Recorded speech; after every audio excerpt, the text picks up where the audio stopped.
In IELTS listening section 1, the conversation may be between two friends. In this case, the speakers may use fillers, phrasal verbs, and colloquial expressions.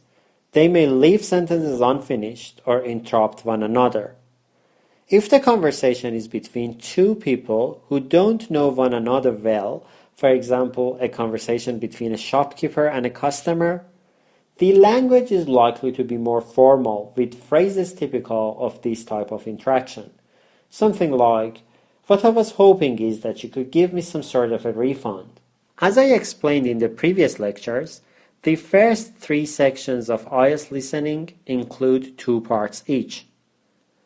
At the start of each section, there is an instruction which sets the scene for the conversation or monologue.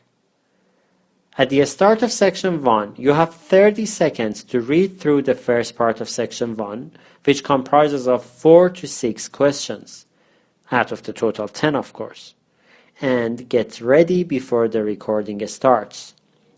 Between the part 1 and 2 in section 1, there is another 30 seconds given to you to read through the questions in the second part, and at the end of part 1, there will be extra 30 seconds to check your work and review the answers. So, altogether, you have 1.5 minutes for preparation.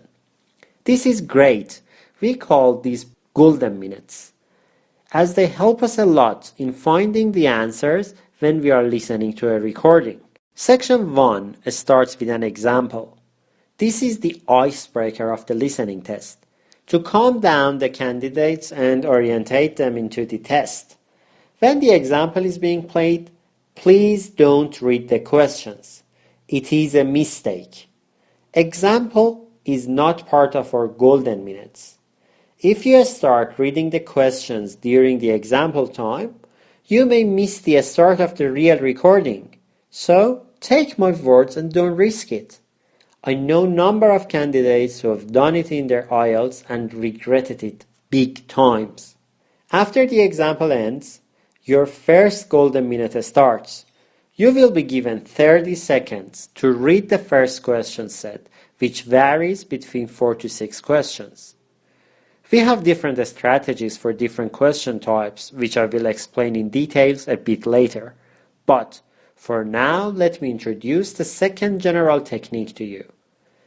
Never ever read the second set of questions during the golden minute allocated to the first part, even if you have enough time. The reason is that human brain has got a limited capacity to keep things in its short-term memory.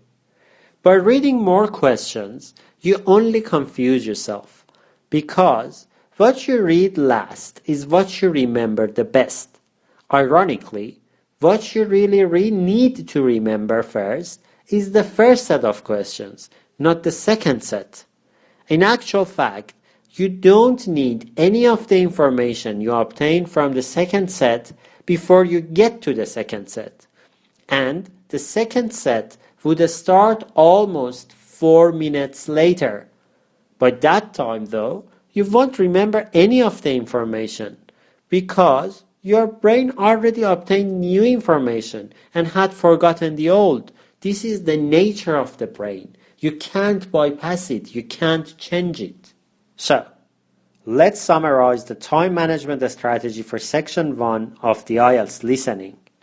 When the example is being played, don't read the questions and only listen to the example, concentrate on it, and get the most out of it. In the first part of the golden minute, the first 30 seconds, read the first set of questions and apply appropriate technique, which you will learn later. In the second part of the golden minute, the second 30 seconds between the part 1 of the questions and part 2 of the questions, read the second set of questions and apply appropriate techniques. At the end of part 1, you have 30 extra seconds to check your work. You may have missed 1 or 2 questions, or are not sure about a few answers and just have written some words that you thought might be the answer. Spend this extra time to review those questions and make your final decision about what the answer is. Never ever leave it to the end of the test, because at the end of the section your memory is still fresh and your chance of choosing the right answer is significantly higher. Make up your mind, pick the best word, check the grammar, spelling, formation and meaning, and make sure it makes sense, and move on.